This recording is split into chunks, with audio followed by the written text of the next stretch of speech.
Bismillahirrahmanirrahim. Yang kedua jemaah sekalian, kerusakan akidah yang banyak terjadi di akhir tahun. Yang kedua adalah hilangnya sikap berlepas diri terhadap orang-orang kafir. Hilangnya sikap bara'ah, berlepas diri, tidak mencintai, tidak mendukung orang-orang kafir. Padahal jemaah sekalian, ini termasuk akidah Islam yang sangat mendasar. Dan ancamannya juga berat. Bisa sampai menjerumuskan ke dalam kekafiran. Bisa sampai menjerumuskan ke dalam kekafiran. Perhatikanlah surat Al-Maidah ayat ke-51. Ya ayyuhalladzina amanu la tattakhidul yahuda wan nasara awliya'a ba'duhum awliya'u ba'din wa may yatawallahu minkum fa innahu minhum innallaha la yahdil qaumadz zalimin. Wahai orang-orang yang beriman, janganlah kalian menjadikan Yahudi dan Nasrani sebagai wali-wali kalian. Wali itu artinya teman dekat, teman setia, atau orang kepercayaan, atau orang yang kita serahkan kepadanya loyalitas kita, atau orang yang kita dukung, atau orang yang kita cintai, atau orang yang hati kita condong kepadanya, atau orang yang kita angkat sebagai tangan kanan, atau orang dekat dan kepercayaan kita, atau orang yang kita angkat sebagai pejabat, atau orang yang kita angkat menjadi pemimpin. Semua itu bermakna menjadikan mereka sebagai wali. Yang lebih parah lagi tentunya, ikut serta mendukung kekufuran yang sedang mereka lakukan. Itu lebih parah lagi. Kalau kita sekedar mendukung mereka menjadi pejabat, itu sudah termasuk menjadikan mereka sebagai wali. Atau bersikap loyal kepada mereka. Apalagi mendukung kekafiran yang sedang mereka lakukan. Maka jemaah sekalian, perhatikanlah apa ancaman Allah. Ba'duhum awliya'u ba'din wa may yatawallahum minkum fa innahu minhum. Sebagian mereka adalah wali bagi sebagian yang lain. Maka siapa di antara kalian yang menjadikan mereka sebagai wali atau bersikap loyal kepada mereka, maka dia bagian dari mereka. Innallaha la yahdil qaumadz zalimin. Sesungguhnya Allah tidak akan memberikan hidayah kepada orang-orang yang zalim. Jemaah sekalian, ancamannya tidak main-main. Kalau kita bersikap loyal terhadap orang-orang kafir dengan mendukung mereka atau bergabung dengan mereka, baik dalam perkara duniawi seperti mengangkat mereka menjadi pejabat atau pemimpin, terlebih lagi dalam perkara agama. Dalam perkara agama mereka, tentu itu lebih tercela. Lihat ancamannya. Wa may yatawallahu minkum fa innahu minhum. Siapa di antara kalian yang menyerupai mereka atau bersikap loyal kepada mereka, maka dia bagian dari mereka. Hanya saja ulama menjelaskan, di sini ada rincian. Kalau seseorang bersikap loyal kepada orang kafir karena agama mereka, atau setuju dengan kekafiran mereka, atau tidak senang kepada Islam, atau tidak ingin melihat Islam berkuasa, maka dia menjadi kafir seperti mereka. Batal Islamnya. Akan tetapi, kalau dia bersikap loyal kepada mereka, bukan karena tidak senang kepada Islam, bukan pula karena senang kepada agama mereka, bukan pula karena setuju dan mendukung agama mereka. Contohnya apa? Hanya karena perkara duniawi.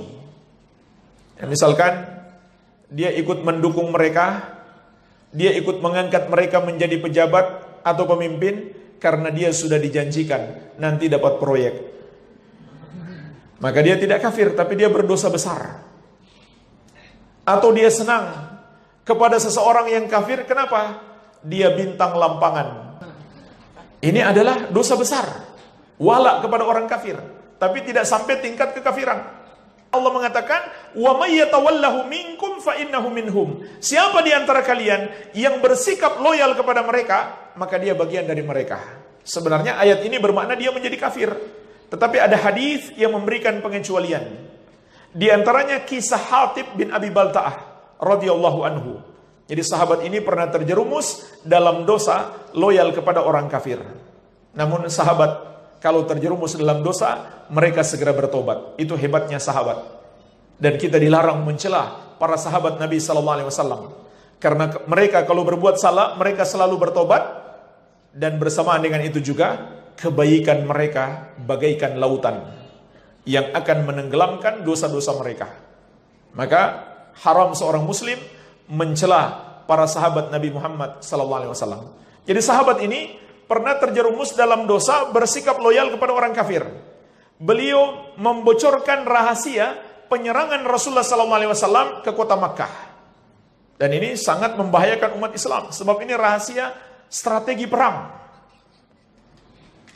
Namun ketika ketahuan, ada sahabat yang minta izin kepada Nabi SAW untuk memberikan hukuman mati kepadanya, karena mereka anggap dia telah murtad. Akan tetapi Nabi SAW melarang mereka, mencegah mereka. Setelah beliau mendengarkan alasan yang dikemukakan oleh Hatib bin Abi Balta'ah, beliau bukan benci kepada Islam, bukan pula setuju terhadap agama mereka, tetapi sekedar melindungi keluarganya yang masih tersisa di kota Makkah. Iya. Jadi dua kemungkinan, orang yang bersikap loyal kepada orang kafir terjerumus dalam dosa besar atau sampai tingkat kekafiran. Dan di akhir tahun ini makin banyak orang yang bersikap loyal kepada orang kafir. Iya. Tapi jemaah sekalian, yang lebih parah lagi, sikap loyal kepada orang kafir, mengucapkan selamat terhadap hari raya mereka. Ini contohnya. Bergabung dalam acara-acara perayaan mereka, atau ikut memeriahkan. Ini dosa besar, namun mereka namakan sebagai toleransi. Sebaliknya, orang yang malah mencegah mereka diberi cap buruk, dikatakan intoleran, atau radikal, atau ekstrim, atau wahabi, dan lain-lain. Dan ini permainan setan. Ini permainan setan. Yang benar digambarkan menjadi salah, terlihat salah, yang salah terlihat benar. Maka ketahuilah jemaah sekalian, bersikap loyal kepada orang kafir, mengucapkan selamat terhadap hari raya mereka, bergabung dalam acara-acara perayaan keagamaan mereka, itu bukan toleransi, tetapi itu namanya adalah kemunafikan. Sebagaimana Allah ingatkan di surat An-Nisa ayat 138-139. Basyiril munafiqina bi anna lahum adzaban alima alladzina yattakhiduna al-kafirina awliya'a min dunil mu'minin. Kabarkan kepada orang-orang munafik itu, bagi mereka azab yang pedih, yaitu orang-orang yang menjadikan orang-orang kafir sebagai wali-wali mereka, selain dari orang-orang yang beriman. Begitu pula Al-Maidah ayat 52. Setelah di ayat 51 Allah melarang kita bersikap loyal kepada orang-orang Yahudi dan Nasrani. Kemudian di ayat 52 Allah mengatakan, "Fataral ladzina fi qulubihim maradun yusari'una fihim." Maka engkau akan melihat orang-orang yang di hati mereka ada penyakit kemunafikan, akan bersegera mendekati orang-orang kafir itu.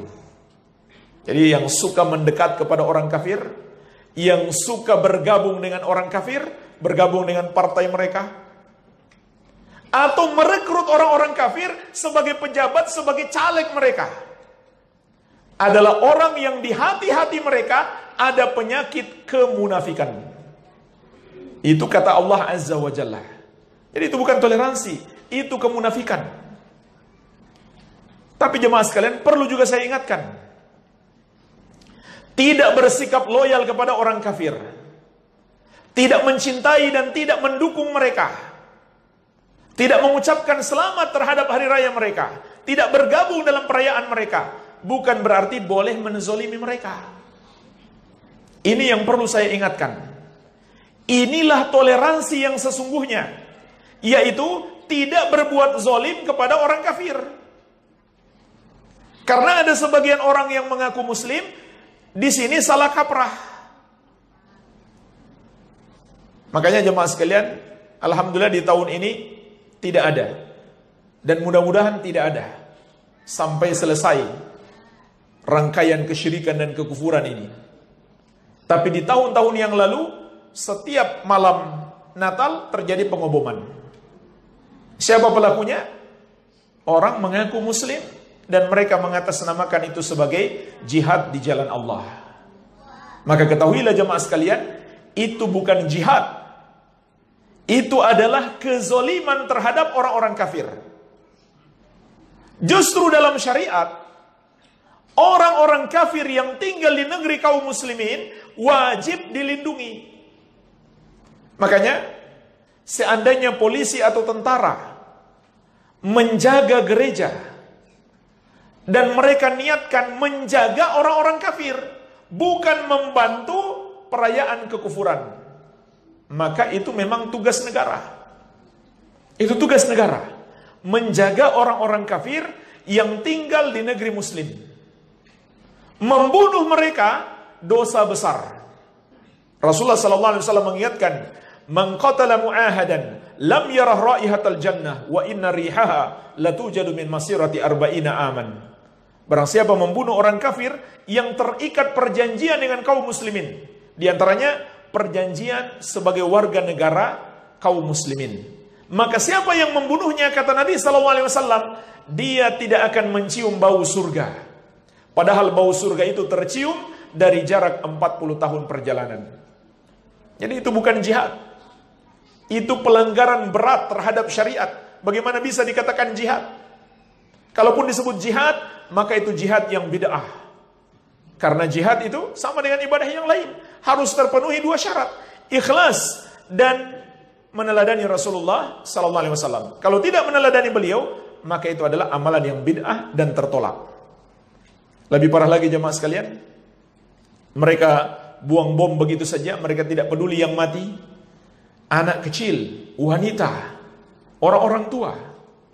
Nabi SAW berpesan kepada pasukan jihad, "Wala taqtulu walidan." Jangan kalian membunuh anak kecil. Apa yang mereka lakukan? Gak peduli siapapun yang mati, lempar bom begitu saja di gereja.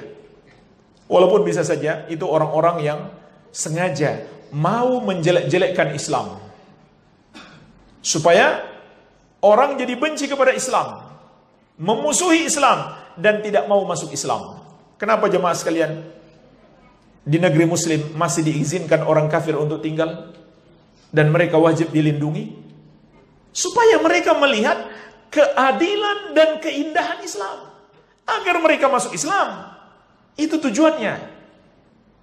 Dan Nabi SAW tidaklah menyerang orang-orang kafir kecuali beliau berdakwah terlebih dahulu, ajak masuk Islam. Gak mau masuk Islam, dikasih kesempatan menjadi warga negara kaum muslimin. Tujuannya supaya mereka nanti akan masuk Islam karena melihat keindahan dan keadilan Islam. Kalau tidak mau, baru diperangi. Tapi yang mereka lakukan tidak seperti itu. Jadi itu bukan jihad. Maka ini batasan toleransi yang pertama. Tidak boleh berbuat zalim. Sebagaimana juga firman Allah dalam surat Al-Maidah ayat ke-8. "Wala yajrimannakum syana'anu qaumin ala alla ta'dilu i'dilu huwa aqrabu littaqwa." Janganlah kebencianmu kepada satu kaum membawamu tidak berlaku adil kepada mereka. Berlaku adilah, karena adil itu lebih dekat kepada takwa.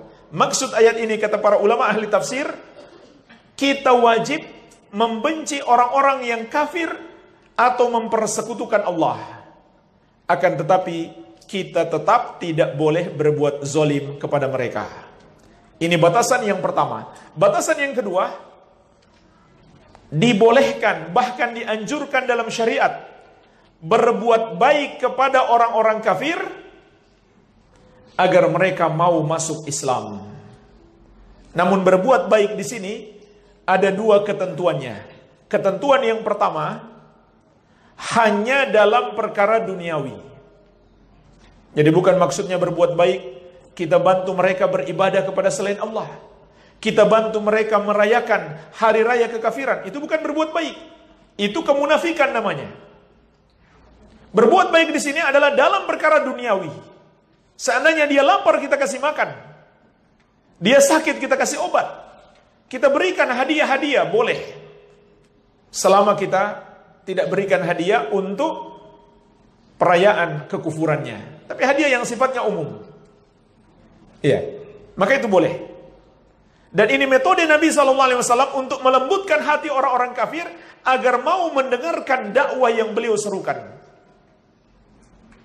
Ini syarat atau ketentuan yang pertama. Ketentuan yang kedua, mereka bukan termasuk orang kafir yang memerangi Islam. Sebagaimana Allah kabarkan di surat Al-Mumtahanah ayat ke-8.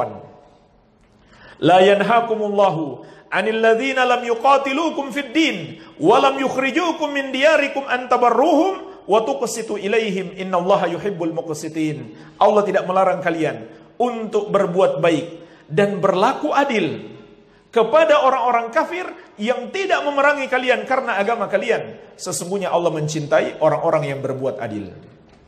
Inilah jemaah sekalian, dua batasan toleransi. Pertama, tidak berbuat zalim kepada orang kafir. Yang kedua, boleh berbuat baik dalam perkara duniawi. Jadi bukan bersikap loyal kepada mereka. Bukan itu toleransi. Baik.